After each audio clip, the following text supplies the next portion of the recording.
ऐसे मांग हो रहा है कि गिरफ्तार करने के लिए नुपुर शर्मा के लिए, अभी तक गिरफ्तारी नहीं हुई है, क्या लग रहा है सर आप सुप्रीम पहले तो कोर्ट? अभी धाराएं ठीक नहीं लगी है ना। अनलॉफुल एक्टिविटीज़ प्रिवेंशन एक्ट की धारा 15 पर हमारे देश के प्रोडक्ट्स बाइकआउट किए जाएंगे तो फ़ायदा किसका होगा? चाइनीज़ प्रोडक्ट्स वहाँ जाएंगे।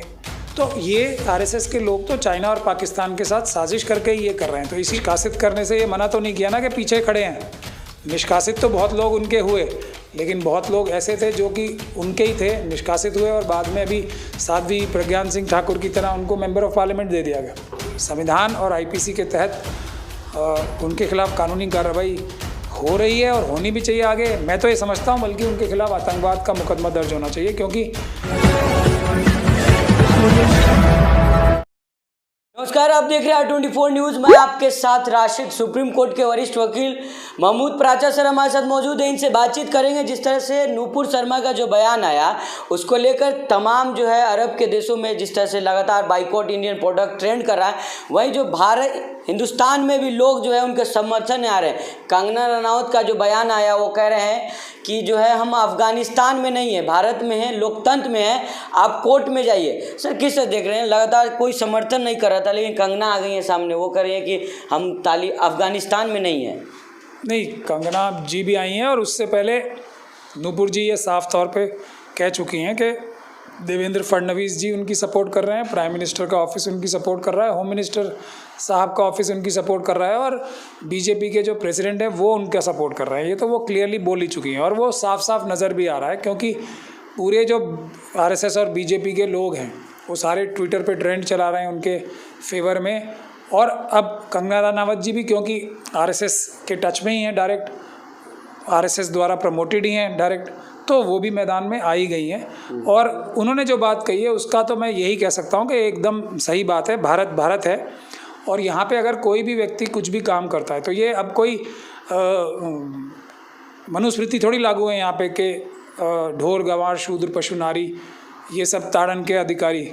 तो और कंगना रनावत जी भी उस श्रेणी में आएंगी ही, तो वैसा तो नहीं है ना। अभी तो भारत का संविधान है, यदि कोई व्यक्ति कुछ भी बोलेगा तो वो बोल सकता है, लेकिन अगर वो अपराध होगा तो उसके खिलाफ कानूनी कार्रवाई होगी, वही हो रही है। तो अभी संविधान और आईपीसी के तहत उनके खिलाफ कानूनी कार्रवाई हो रही है और होनी भी चाहिए आगे। मैं तो ये समझता हूँ बल्कि उनके खिलाफ आतंकवाद का मुकदमा दर्ज होना चाहिए, क्योंकि उनकी स्टेटमेंट से जो है डायरेक्टली ये हुआ है कि देश की जो आर्थिक सुरक्षा है उसको बहुत बड़ा खतरा आ गया, क्योंकि पूरी जो कंट्रीज़ हैं मुस्लिम कंट्रीज़, उन्होंने भारत के पदार्थों का बाइकआउट करना शुरू किया और वहाँ के जो हमारे एनआरआईज गए हुए हैं, जो हमारे लिए देश में बहुत बड़ा फॉरेन एक्सचेंज लेके आते हैं, जिससे हमारी देश की अर्थव्यवस्था जो है, जो थोड़ी बहुत मजबूती है उन्हीं की वजह से है, तो उसका भी नुकसान करने की नीयत से ये जो है नुपुर शर्मा जी ने और जो जिंदल साहब हैं उन्होंने ये डायरेक्टली प्लानिंग के साथ ये बात कही है।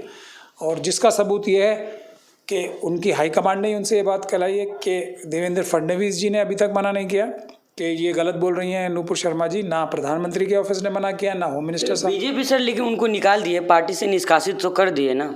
नहीं, लेकिन निष्कासित करने से ये मना तो नहीं किया ना कि पीछे खड़े हैं। निष्कासित तो बहुत लोग उनके हुए, लेकिन बहुत लोग ऐसे थे जो कि उनके ही थे, निष्कासित हुए और बाद में अभी साध्वी प्रज्ञान सिंह ठाकुर की तरह उनको मेंबर ऑफ पार्लियामेंट दे दिया गया। तो जो अपने फुट सोल्जर्स होते हैं उनसे जो हाई कमांड होती है वो कई ऐसे काम कराती है कि तुम ये काम करो, अभी हमें तुम्हें मुंह दिखाई के लिए दुनिया को कुछ बाहर कर देंगे कुछ टाइम के लिए, उसके बाद तुम्हें हम जो है बहुत बड़ी उस जगह भेजेंगे, उसका सब कॉम्पनसेट कर देंगे जो भी आज आपका नुकसान हो रहा है। लेकिन क्योंकि वो एक पार्टी की डिसिप्लिन सोल्जर है, कोई भी ऐसी चीज़ जो उन्होंने कही है वो इंडिविजुअली उनकी नहीं है, नहीं हो सकती, क्योंकि ये वो पार्टी की ऑफिशियल स्पोक्स पर्सन है, उनसे ये बात कहलवाई गई है। नहीं सर, लेकिन जिस तरह से कंगना कह रही हैं कि लगातार जो है हमारे भी देवी देवताओं के बारे में अब शब्द कह गए, शिवलिंग का बात आई तो लोग कह रहे हैं कि तमाम जो है सड़कों पे शिवलिंग बनी हुई है, तो उनको फिर कार्रवाई होनी चाहिए। उनके खिलाफ तो कार्रवाई नहीं हो रही, उनको तो अरेस्ट भी किया जा रहा है। डॉक्टर रतन लाल को अरेस्ट कर लिया, सैकड़ों हज़ारों लोगों को अरेस्ट किया जा रहा है, और उन्होंने तो कोई गलत बात कही हो या नहीं कही हो तब भी अरेस्ट किया जा रहा है, मतलब झूठे मुकदमे लगा के भी अरेस्ट हो रहा है। उन ऐसे लोग जो कि कुछ भी नहीं कह रहे हैं उन तक को अरेस्ट हो रहा है। तो कानून है, कानून का ईमानदारी से प्रयोग नहीं हो रहा। ऐसा कौन सा व्यक्ति है जिसने कोई कानून तोड़ा और उसके खिलाफ कानूनी कार्रवाई नहीं हुई हो। ऐसे तो सारे व्यक्ति वही मिलेंगे जो आरएसएस और मनुवादी मानसिकता के हैं।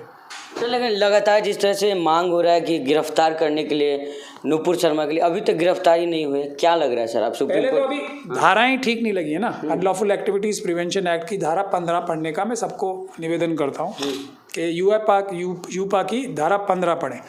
इस उनके कार्य से देश की जो इकोनॉमी को नुकसान हुआ है, अर्थव्यवस्था को नुकसान हुआ है। तो ये तो यूएपीए का केस सिर्फ उनके ऊपर नहीं लगता, वो तो उनके ऊपर तो मेरे ख्याल से एक छोटा ऑफेंस बनेगा यूएपीए का भी, लेकिन उनके पीछे जो उनके प्रिंसिपल्स हैं, जो उनके राजनीतिक बॉसेस हैं, जो उनके पीछे मजबूती से खड़े हैं या जिन्होंने उनसे ये बातें कहलवाई हैं, तो उनके ऊपर भी यूएपीए लगनी चाहिए। वो सही धाराओं में मुकदमा होगा।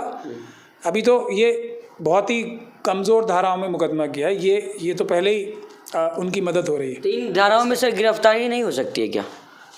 नहीं, इन धाराओं में गिरफ्तारी नहीं हो सकती, क्योंकि ये सभी जो धाराएं लगाई गई हैं उसमें जो सज़ा है वो 3 साल से कम है। तो एक अरनेश कुमार की जजमेंट है। प्रोफेसर रतन लाल को गैरकानूनी तौर पे अरेस्ट किया गया था, इसीलिए उनको तुरंत छोड़ा जाना पड़ा। हमने जाके पुलिस स्टेशन तक में उनकी बात जाके मिल के पुलिस वालों को बताया था कि इस केस में तो अरेस्ट ही नहीं हो सकते। तो उसी तरीके से नूपुर शर्मा जी के ऊपर जो अभी धाराएं लगी है उसमें तो कोई अरेस्ट होने का चांस ही नहीं। अच्छा सर, जिस तरह से अंतर्राष्ट्रीय मुद्दा बन गया हुआ लगातार सर, पाकिस्तान में मूर्तियाँ तोड़ी जाती है लेकिन हिंदुस्तान के बारे में वो तमाम सलाहें दे रहा है। वो देखिए, पाकिस्तान और चाइना को फ़ायदा पहुंचाने के लिए ही तो आरएसएस और मनुवादी मानसिकता के लोग ये सारी घटनाएं कर रहे हैं। अब जो देश का इतना बड़ा नुकसान हो रहा है उससे फ़ायदा किसे होगा? चाइना और पाकिस्तान को ही हो रहा है ना। अगर हमारे देश के जो वर्कर्स वहाँ पे काम कर रहे हैं, एनआरआई जो वर्कर्स हैं, उनको वहाँ से अब अगर किसी भी हालत में निकाला जाता है तो नुकसान किसका होगा? हमारे देश के वर्कर्स का। तो अगर हमारे देश के प्रोडक्ट्स बाइकआउट किए जाएंगे तो फ़ायदा किसका होगा? चाइनीज़ प्रोडक्ट्स वहाँ जाएंगे। तो ये आरएसएस के लोग तो चाइना और पाकिस्तान के साथ साजिश करके ही ये कर रहे हैं। तो इसीलिए पाकिस्तान की जो सरकार और एस्टेब्लिशमेंट की कोई भी स्टेटमेंट आती है तो उसका फ़ायदा डायरेक्टली वो आरएसएस के लिए करते हैं। और आरएसएस की जितनी भी स्टेटमेंट्स आती हैं वहाँ वो पाकिस्तान की जो एस्टेब्लिशमेंट है उसको फ़ायदा पहुँचाने के लिए होती है। पाकिस्तान में करप्शन जो है हमारे देश से भी ज़्यादा है। वहाँ भी जो मनुवाद है, एक तरह से वहाँ ज़मींदारी सिस्टम है, वो आज तक लागू है। ज़मींदारी सिस्टम तो मनुवाद का ही एक हिस्सा है ना। तो पाकिस्तान में भी जो मनुवाद की मानसिकता है वो बहुत ताकत से इम्प्लीमेंटेड है वहाँ पे। तो आरएसएस का तो मनुवादी है ना बेसिक चीज़। तो ये लोग तो आपस में दोस्त ही हैं, ये तो सिर्फ ऊपर से ड्रामा करके दिखाते हैं और एक दूसरे की दुश्मनी से आपस में फ़ायदा उठाते हैं। तो इसके बारे में तो मैं क्या ही कहूँगा, पाकिस्तान एक फेल्ड स्टेट है, उसके बारे में कमेंट करना ही बेकार है, मैं समझता हूँ। ठीक है सर, आखिरी और अहम सवाल लेंगे। जिस तरह से भाजपा ने तमाम लिस्ट जारी किया है कि जो प्रवक्ता जाते हैं टीवी डिबेट्स में, वो कह रहे हैं कि जानकारी देने के बाद ही वहाँ जाए डिबेट में। वो तो दिखा रहे हैं कि सेकुलरिज्म अभी भी कायम है। वो दिखा रहे हैं कि जो नूपुर शर्मा को हमने बाहर कर दिया।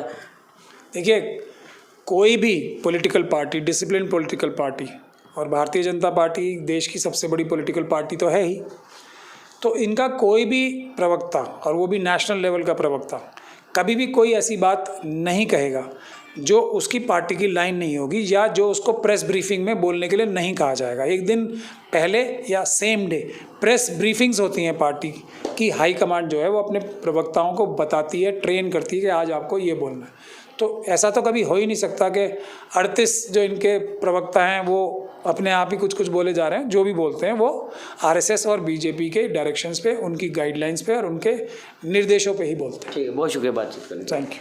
तो ये थे हमारे साथ महमूद फराजा जी, जो तमाम मुद्दे बातचीत कर रहे थे। जिस तरह से लगातार बीजेपी ने नूपुर शर्मा को तो निकाल दिया है, लेकिन जिस तरह से लगातार मांग हो रही कि उनकी गिरफ्तारी हो। सर बता रहे थे कि जो धाराएं लगी हैं उस धाराओं में जो है धाराएं कम है, उनमें सज़ा कम है, उनके ऊपर यूएपी की सज़ा लगनी चाहिए। बाकी और भी खबरों के लिए हमारे साथ बने रहिएगा। धन्यवाद।